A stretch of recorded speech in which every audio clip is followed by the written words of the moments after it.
नमस्कार प्यारे विद्यार्थियों, विद्वान साथियों।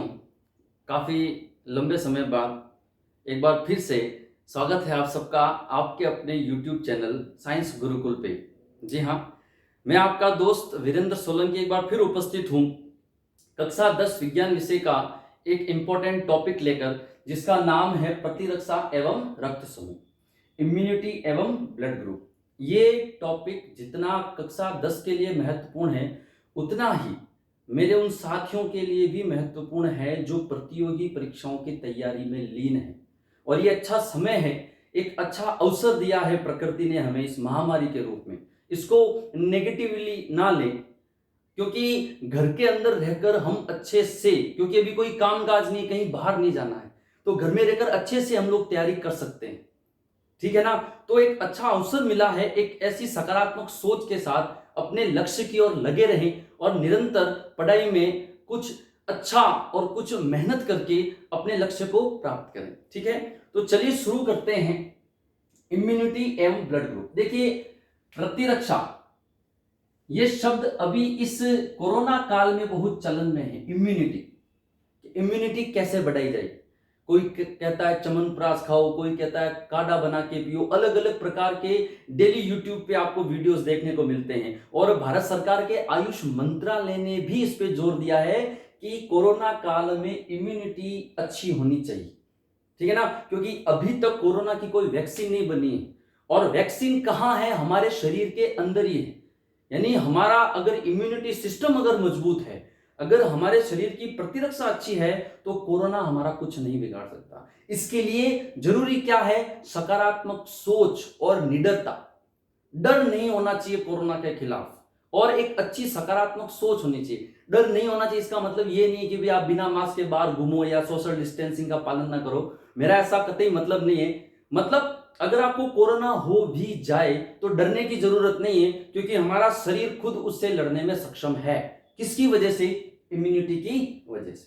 ठीक है, तो देखिए सबसे पहली बात कि प्रतिरक्षा है क्या, इम्यूनिटी किसको कहते हैं, तो समझने की कोशिश करना कि हमारे शरीर के अंदर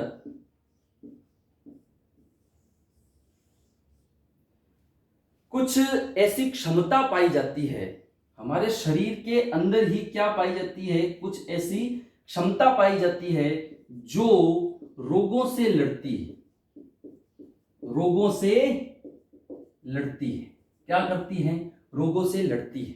देखिए, नॉर्मली पूरे दिन हम बाहर जाते हैं या कोई भी काम करते हैं, तो काफी सारे ऐसे सूक्ष्म जीव या कुछ रोगाणु होते हैं जो हमारे शरीर में प्रवेश करते हैं, लेकिन हम जल्दी से बीमार नहीं पड़ते। ठीक है ना। क्यों नहीं पड़ते? क्योंकि जैसे ही वो रोगाणु हमारे शरीर में प्रवेश करते हैं, हमारे शरीर की एक ऐसी शक्ति, ऐसी क्षमता जो उन रोगाणुओं को क्या कर देती है? नष्ट कर देती है। यानी उस रोग से लड़ रहा है। कौन लड़ रहा है? हमारा शरीर लड़ता है। तो मानव शरीर के वह क्षमता जो रोगों से लड़ती है या रोगाणुओं से लड़ती है, रोगाणुओं से लड़ती है, क्या कहलाती है? प्रतिरक्षा या इम्यूनिटी। ये सीधा सा सिंपल सा इसका अर्थ हो गया किसका? इम्यूनिटी का। ठीक है, तो देखिए सबसे पहले इसको परिभाषित करते हैं अपन लोग।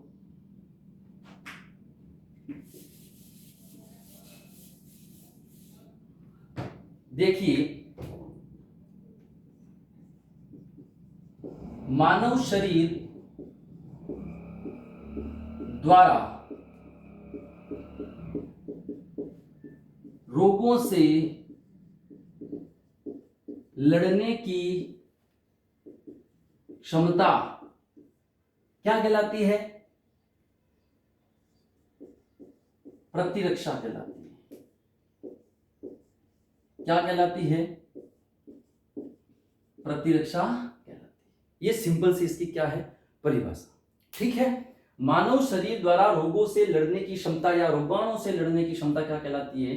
प्रतिरक्षा कहलाती है। अब देखिए, इस प्रतिरक्षा को बनाने के लिए, यानी शरीर में इस क्षमता को पैदा करने के लिए भी कुछ अंग पाए जाते हैं, और उन अंगों के समूह से क्या बनता है? वही सिस्टम। और उस सिस्टम को अपन क्या कहते हैं? इम्यूनिटी सिस्टम, प्रतिरक्षा तंत्र। ठीक है, अब देखिए, ये जो इम्यूनिटी है, ये हमारे शरीर में कितने प्रकार की होती है? 2 प्रकार की होती है। कितने प्रकार की होती है? 2। एक तो होती है स्वाभाविक प्रतिरक्षा। कैसी प्रतिरक्षा? स्वाभाविक प्रतिरक्षा। और एक होती है अपनी उपार्जित प्रतिरक्षा। ठीक है, इस स्वाभाविक प्रतिरक्षा को प्राकृतिक प्रतिरक्षा भी कहते हैं।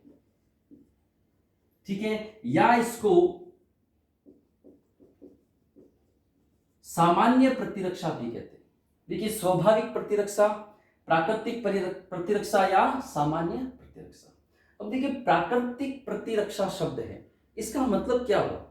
जो हमें नेचुरली मिल रही है, प्राकृतिक रूप से मिल रही है। और प्राकृतिक रूप से कहां से मिलेगी? हमारे शरीर के अंदर से ही मिलेगी।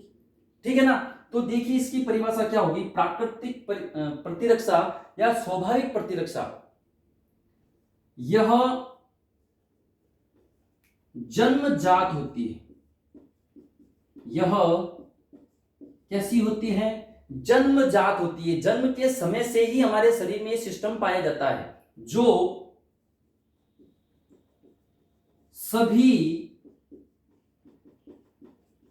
रोगाणुओं से एक समान रूप से लड़ती है या उनका प्रतिकार करती है या उनके विरुद्ध कार्य करती है। ठीक है, ये हो गई अपनी स्वाभाविक प्रतिरक्षा। मतलब नॉर्मल इम्यूनिटी का मतलब क्या हो गया? कोई भी रोगाणु, चाहे वो जुकाम का रोगाणु हो, चाहे वो किसी अन्य वायरल बुखार का रोगाणु हो, चाहे वो मान लीजिए खतरनाक बीमारी कोई कैंसर का रोगाणु हो, तो ऐसा नहीं है कि भाई जुकाम के रोगाणु से कुछ अलग प्रकार से निपटेगी, बुखार के रोगाणु से कुछ अलग प्रकार से निपटेगी। ठीक है, अपने कैंसर के रोगाणु से अलग प्रकार से नहीं। कोई भी रोगाणु शरीर में प्रवेश करेगा तो ये जो स्वाभाविक प्रतिरक्षा है या ये जो प्राकृतिक प्रतिरक्षा है, ये एक समान रूप से उनको ट्रीट करेगी। किसी को स्पेशलाइज्ड ऐसे ट्रीट नहीं करेगी या विशेष प्रकार से उनके विरुद्ध कोई प्रतिकार नहीं करेगी।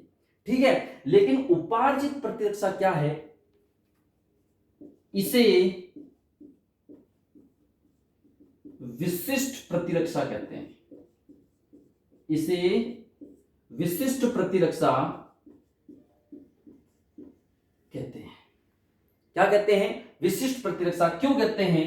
क्योंकि इसमें किसी विशेष प्रतिजन के विरुद्ध कोई विशेष प्रतिरक्षी कार्य करता है। विशेष प्रतिरक्षी कार्य करता है। ठीक है ना? क्या हो गया? स्पेशल रोगाणु। मान लीजिए जैसे कि आपने सुना होगा या सुना क्या, सबके घर में छोटे बच्चे होते हैं तो सब उनका टीके वगैरह लगवाते हैं। जैसे टिटनेस का टीका हो गया, डीपीटी का टीका हो गया। ये क्या है? ये स्पेशल प्रतिरक्षा है। विशेष प्रतिरक्षी शरीर के अंदर इंजेक्ट करवाए जाते हैं ताकि भविष्य में अगर कोई रोगाणु उससे संबंधित, मान लीजिए टिटनेस का टीका लगवाया, तो वो क्या है? स्पेशल प्रतिरक्षी है जो शरीर के अंदर प्रवेश करवाए गए हैं। अब वो अंदर जाके केवल टिटनेस के रोग के लिए अपने आप को तैयार करते हैं। जैसे ही मान लीजिए टिटनेस का रोगाणु आया तो शरीर में पहले से ही विशेष रूप से टिटनेस रोग के लिए ही प्रतिरक्षी मौजूद है। वो उसी टिटनेस, मान लीजिए टिटनेस नहीं आया, कोई दूसरा आ गया, एड्स आ गया मान लीजिए, तो ऐसा नहीं कि टिटनेस का वो प्रतिरक्षी एड्स को कंट्रोल करेगा, नहीं। विशेष प्रतिजन, प्रतिजन का मतलब बाह्य रोगाणु, प्रतिजन का मतलब क्या है? बाह्य रोगाणु। उस विशेष बाह्य रोगाणु या विशेष प्रतिजन के खिलाफ ये विशिष्ट प्रतिरक्षी कार्य करता है, इसलिए इसको क्या कहते हैं? उपार्जित प्रतिरक्षा। ठीक है, एक बार इसको आप लोग नोट डाउन कर लीजिए, उसके बाद आगे चलते हैं।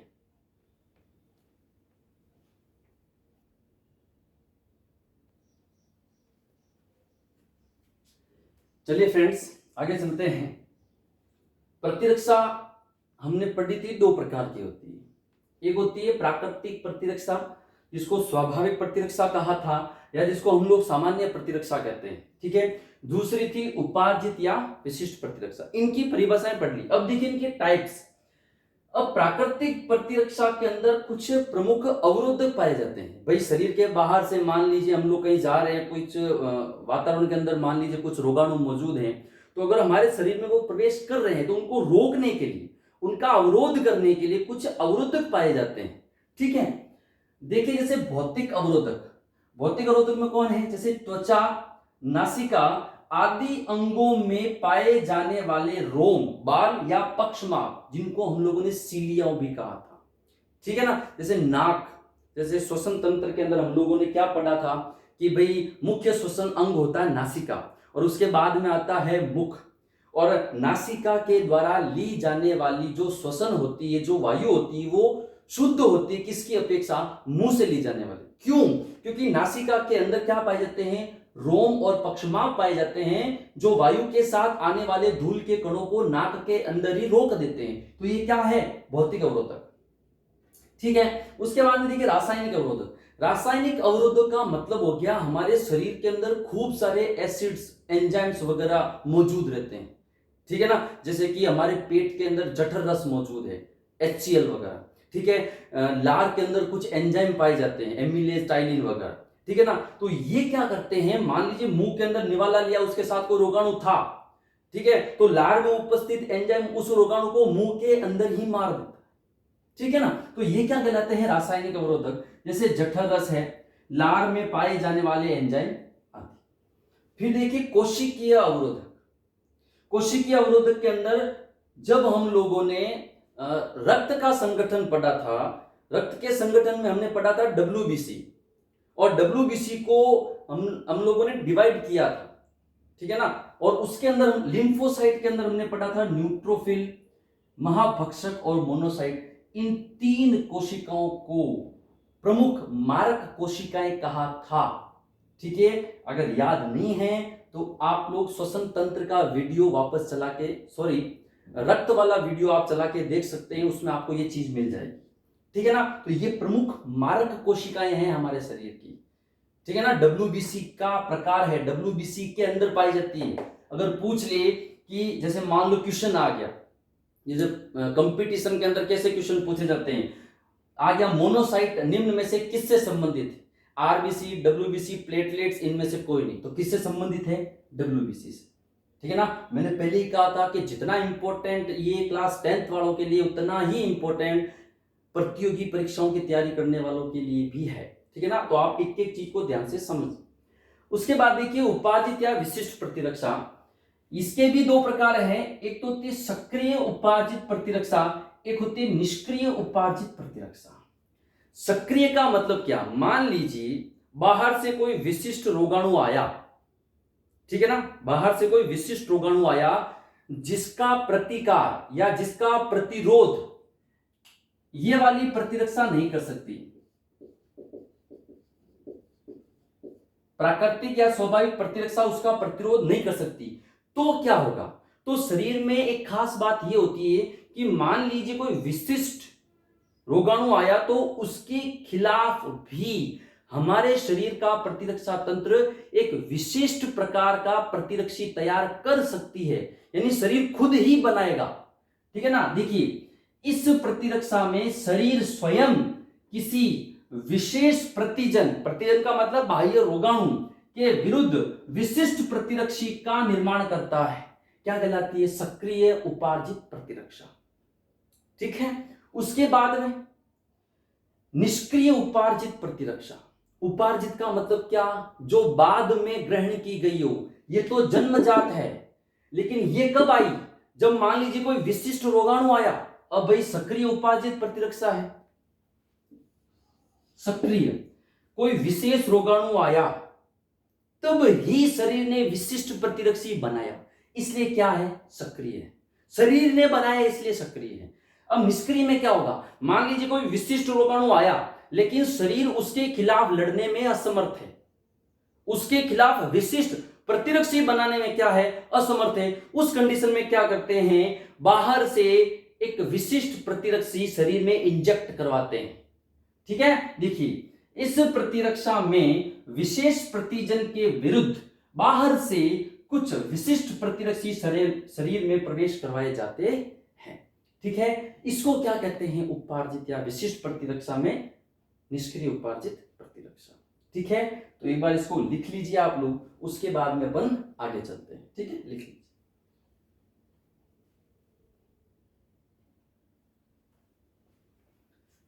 चलिए आगे चलते हैं। देखिए, अब अपन बात कर लेते हैं प्रतिजन और प्रतिरक्षी की।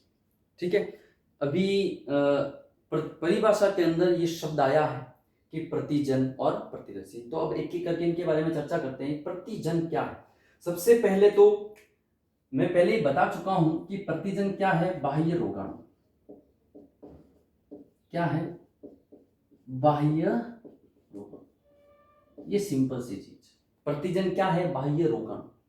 अब ये बाह्य रोगाणु क्या है? तो एक बात समझ लीजिए, नॉर्मल सी बात है। क्या है कि देखिए, प्रतिजन कहां रहता है? वातावरण के अंदर। कहां रहता है? वातावरण में कौन है? प्रतिजन है। ठीक है, ये मनुष्य का मान लीजिए शरीर है। ठीक है, यहां पर कौन है? प्रतिरक्षी है। कौन है? प्रतिरक्षी। अब देखिए, प्रतिरक्षी बनेगा कैसे, उसके बारे में चर्चा करते हैं।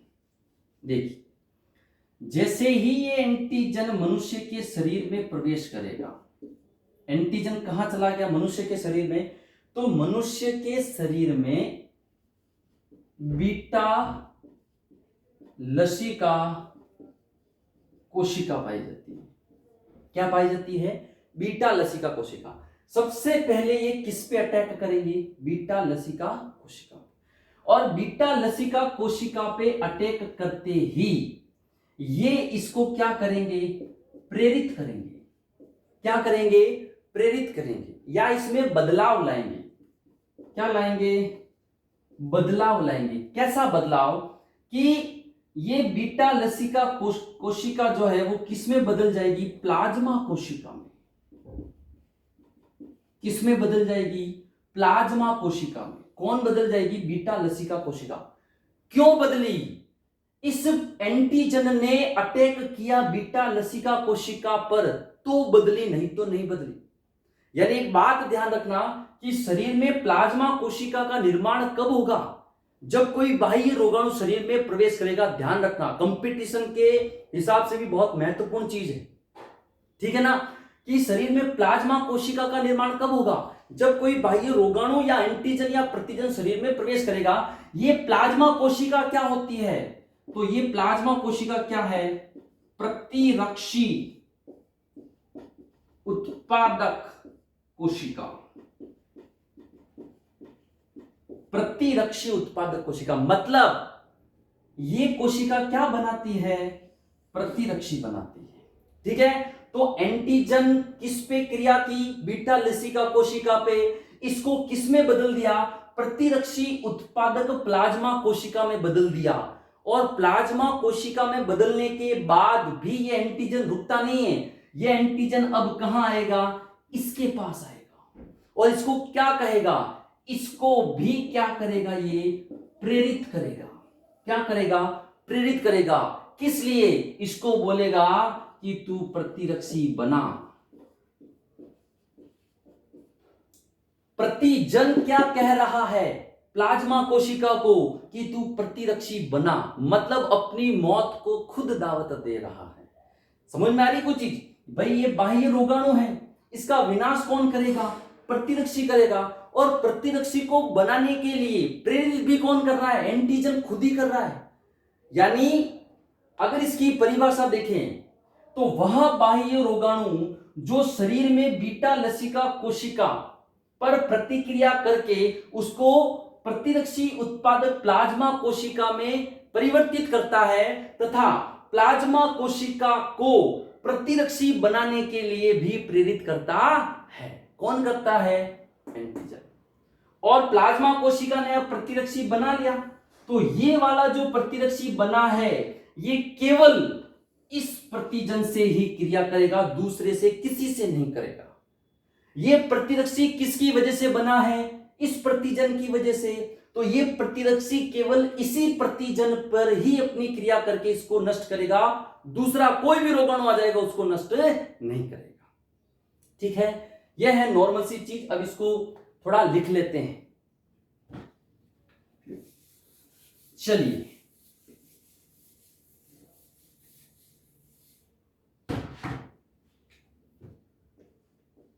वह बाह्य रोगाणु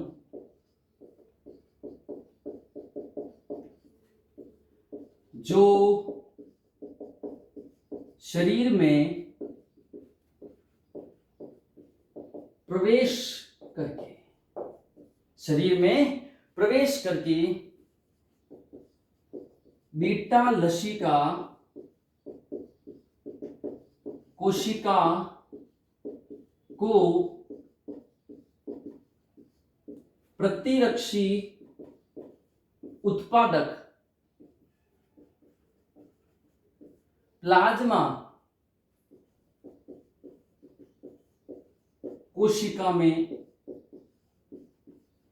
बदलता है तथा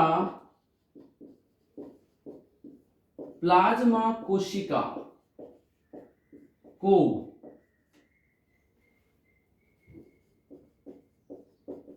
प्रतिरक्षी निर्माण हेतु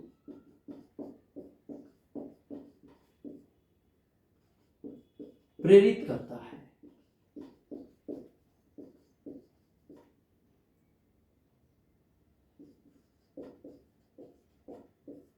प्लाज्मा कोशिका, चलिए अलग पॉइंट में लिख देते हैं।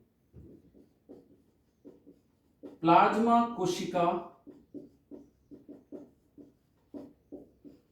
द्वारा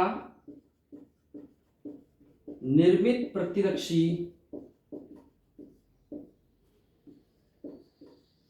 केवल उसी प्रतिजन से क्रिया करेगा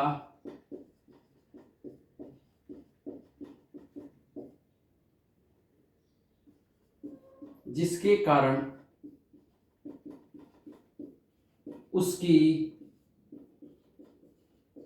उत्पत्ति हुई है। ठीक है, ये हो गया आपने क्या, प्रतिजन की परिभाषा। अब देखिए, ये प्रतिजन की परिभाषा हो गई। एक चीज और कि प्रतिजन का आणविक भार लगभग 6000 डाल्टन पाया जाता है। ठीक है, या होता है, 6000 डाल्टन होता है। डाल्टन क्या है? एक भार की इकाई है, आणविक भार की इकाई है। अगर पूछ ले डाल्टन है तो आणविक भार की इकाई है। ठीक है, यह है एंटीजन। अब इस एंटीजन से संबंधित भी कुछ बातें हैं जो अपन अभी करेंगे। फिलहाल आप लोग इसको लिख लीजिए। ठीक है,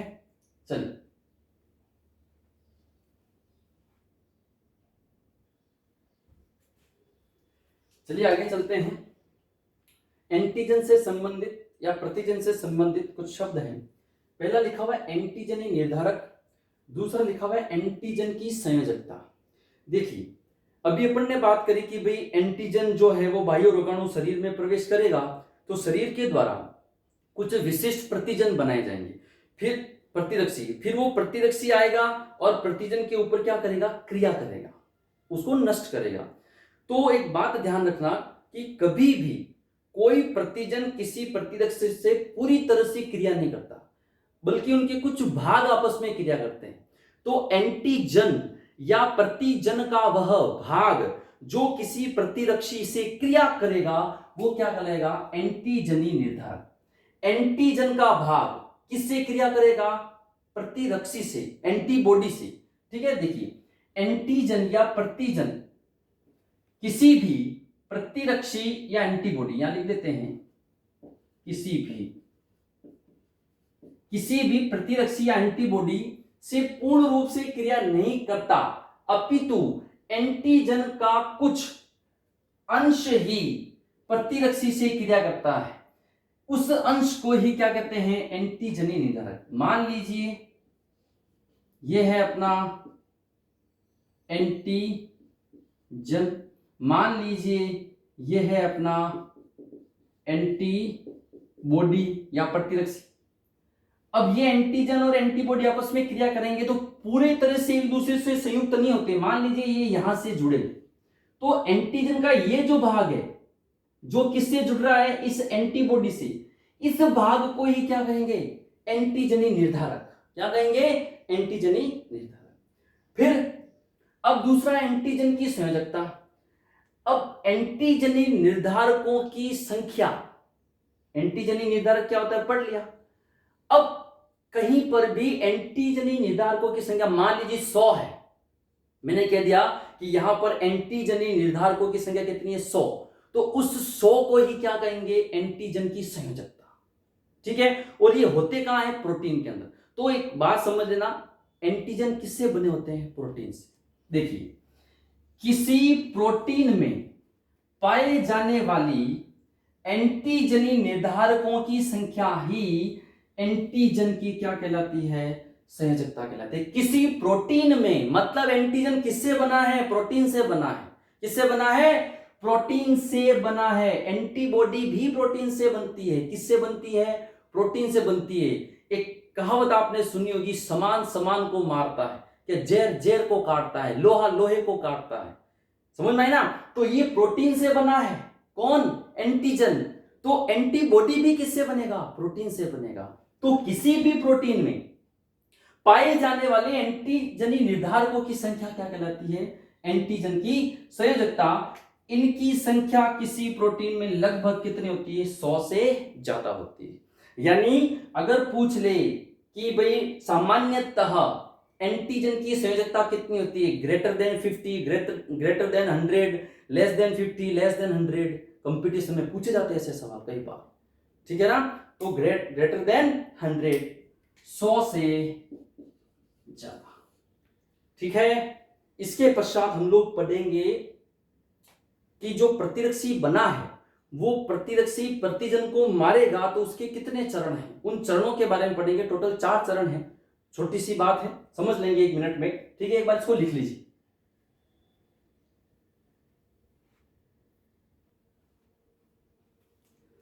ओके फ्रेंड्स, देखिए, विशिष्ट प्रतिरक्षा क्रियाविधि के चरण। विशिष्ट प्रतिरक्षा का मतलब क्या हो गया, उपार्जित प्रतिरक्षा, यानी किसी विशिष्ट प्रतिजन के विरुद्ध जो प्रतिरक्षा होती है उसको क्या कहते हैं, विशिष्ट प्रतिरक्षा। अब इसके चरण क्या है, चरण का मतलब जो प्रतिरक्षी है वो प्रतिजन का विनाश करेगा। तो कैसे करेगा, सबसे पहले अंतर्निहित प्रतिजन तथा बाह्य प्रतिजन में विभेद करना। कुछ ऐसे प्रतिजन होते हैं जो हमारे शरीर के अंदर भी होते हैं, तो उनको नहीं मारना है। कहां, किसको मारना है, बाहर वाले प्रतिजन को मारना है। तो दोनों में विभेद कर लिया, तो अब पता चल गया कि भाई हाँ प्रतिजन कौन सा है, बाहर से आया हुआ है। तो जैसे ही ये पता चला तो बाहर से आए हुए प्रतिजन के अनुसार बीटा लसिका को किस में बदलना, प्लाज्मा कोशिका में। तो बाह्य प्रतिजन के आधार पर प्लाज्मा कोशिका का निर्माण। प्लाज्मा कोशिका क्या करेगी, प्रतिरक्षी बनाएगी। तो प्लाज्मा कोशिकाओं द्वारा विशिष्ट प्रतिरक्षी का निर्माण। ठीक है, कौन आया, बाह्य प्रतिजन आया। इसके लिए क्या बना, विशिष्ट प्रतिरक्षी बना। मैंने कहा था कि ये प्रतिरक्षी उसी प्रतिजन से क्रिया करेगा जिसकी वजह से ये बना है। ठीक है ना। तो अंत में क्या होगा, प्रतिजन प्रतिरक्षी विशिष्ट प्रक्रिया द्वारा प्रतिजन का विनाश। ठीक है, ये 4 चरण है। ये एग्जाम में पूछा गया है 10वीं बोर्ड वालों के लिए। ठीक है ना, इसको आराम से लिख लीजिए। अगले वीडियो में अपन चर्चा करेंगे प्रतिरक्षी एंटीबॉडी के लिए। ठीक है ना, उसके बारे में विस्तार से चर्चा करेंगे। तब तक के लिए मैंने पहले भी कहा था, चाहे क्लास 10 हो चाहे कंपटीशन हो, सबके लिए इंपॉर्टेंट है। तो जितना हो सके अच्छे से इनको पढ़े और अपने सभी दोस्तों तक, अपने सभी फ्रेंड्स के साथ इनको शेयर जरूर करें इस वीडियो को। और वीडियो को देखने से पहले एक बार सब्सक्राइब जरूर कर ले साइंस गुरुकुल को और बेल आइकन दबा दें, ताकि अब कंटिन्यूस, बीच में 10-15 दिन का गैप था कुछ निजी कारणों से, कुछ कह सकते हैं कुछ घरेलू कामकाज थे, लेकिन अब कंटिन्यू आपके समक्ष में प्रस्तुत होता रहूंगा और आपके लिए इसी प्रकार के नए नए वीडियो लेकर आऊंगा जो सबके लिए महत्वपूर्ण है। ठीक है ना? तो ज़्यादा से ज़्यादा शेयर करें। मिलते हैं अगले वीडियो में, तब तक के लिए जय हिंद, जय भारत।